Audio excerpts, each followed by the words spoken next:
Ang katawan, ating kalusugan.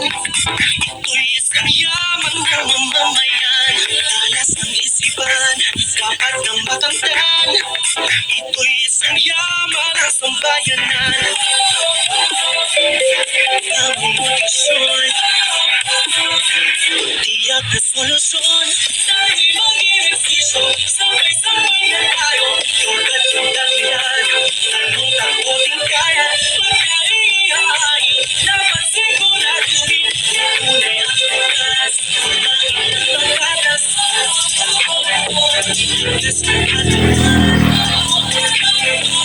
alas ng isipan. Lakas ng katawan, alas ng isipan.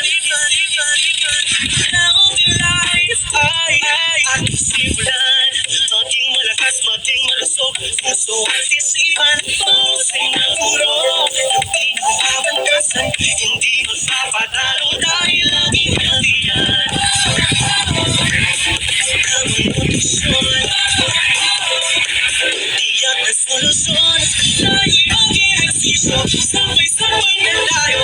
Agad yung dahilan, talong takuting kaya.